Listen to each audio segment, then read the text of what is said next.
अब मास कितना गिवन है, m इज इक्वल टू 50 ग्राम है। 50 ग्राम का मतलब 50 इंटू 10⁻³ किलोग्राम में कन्वर्ट कर लिया इसको। सर्टेन मेटल और सर्टेन कोई मेटल है 150 डिग्री सेंटीग्रेड पर है, और टेम्परेचर उस मेटल का कितना है 150 डिग्री सेंटीग्रेड पर है, टेम्परेचर T1 मेटल का कह दे रहे हैं। और emerged in 100 gram of the water, देखो यहाँ पर ये मेटल है जो T1 is equal to 150 degree centigrade पर है, और 100 ग्राम पर यहाँ पर क्या है, वाटर है। तो T2 इज इक्वल टू 100 ग्राम का वाटर है, m is equal to 100 gram water है, और इसका temperature T2 is equal to 11 degree centigrade है।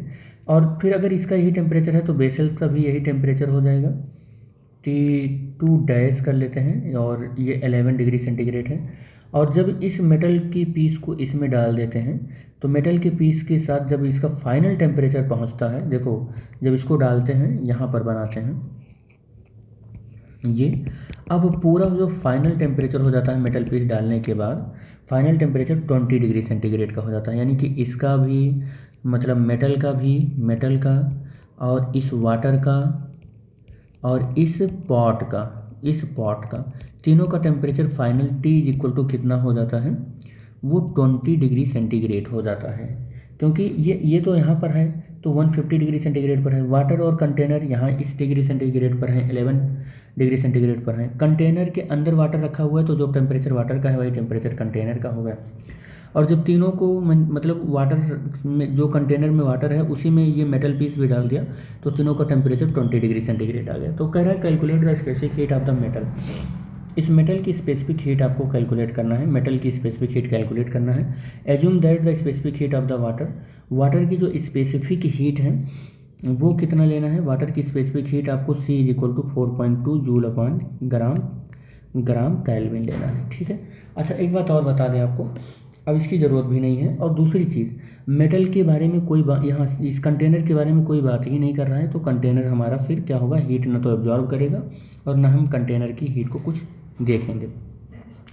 ये हायर टेम्परेचर पर है, जब इसमें डाला गया होगा तो इसने हीट को क्या किया होगा, लॉस किया होगा। ये हीट को क्या किया होगा, लॉस किया होगा, क्योंकि फाइनली इसका 150 डिग्री सेंटीग्रेड टेम्परेचर से फाइनली इसका 20 हो रहा है, तो इसका मतलब ये हीट को लॉस किया होगा। तो हीट को कितना लॉस करेगा, MC डेल्टा T लॉस करेगा।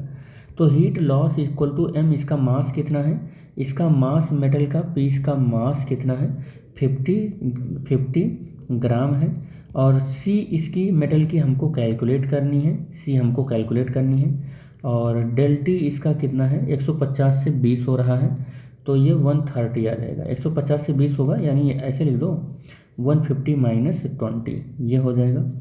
तो Q is equal to 50 into C into ये कितना हो जाएगा 130। ये वाटर हीट को क्या करेगा, लॉस करेगा, हीट को गेन करेगा। हीट को गेन करेगा तो कितना हीट गेन करेगा, heat gain is equal to, तो ये M वाटर हो जाएगा, C वाटर हो जाएगा और डेल्टा T। और M वाटर का मास कितना है, 100 ग्राम है, वाटर का मास 100 ग्राम ये है। और C वाटर का कितना गिवन है, ये गिवन है 4.2। और डेल T टेम्परेचर इसका 11 डिग्री सेंटीग्रेड से 20 डिग्री सेंटीग्रेड हो रहा है, तो टेम्परेचर ये M वाटर और C वाटर और T2 माइनस, यानी कि T माइनस T2 हो जाएगा डैश। ठीक है, क्योंकि ये T2 11 है, T2 11 है, मतलब आप ऐसा समझो चेंज इन टेम्परेचर को T2 माइनस T1 करते हैं, final temperature minus initial temperature करते हैं। तो यहाँ फाइनल तो ये है, इनिशियल ये है, लेकिन इसको T2 से मैं लिख रखा हूँ, तो यह मत समझना कि इसके आप माइनस ये कर दो आप। तो 20 माइनस 11 हो जाएगा ये, तो 100 इंटू 4.2 इंटू 100 माइनस 11 9 हो जाएगा। तो ये गेन निकल कर आ गया, और लॉस ये है। प्रिंसिपल ऑफ कैलोरीमेट्री कहता है कि हीट लॉस जो है वो हीट गेन के बराबर है। अब हीट लॉस और हीट गेन के बराबर है, तो 50 इंटू C इंटू 130, और हीट गेन किसके बराबर है, 100 इंटू 4.2 इंटू 9। जो कैंसिल हो रहा है, देखो कैंसिल कोई हो रहा है, ये जीरो ये जीरो ये जीरो ये जीरो कैंसिल होगा। अब बच क्या रहा है, जो बच रहा है उसको लिख लो ज़रा। तो बच रहा है 5 into 13 into C is equal to 4.2 into 9। C is equal to 4.2 into 9 upon 5 into 13। Solve करो, इसको सॉल्व करोगे तो कितना आ जाएगा, ये सॉल्व होने पर 0.582 जूल अपॉन ग्राम केल्विन आ जाएगा। C is equal to 0.582 joule upon gram kelvin, यही आपका आंसर हो जाएगा। ठीक है।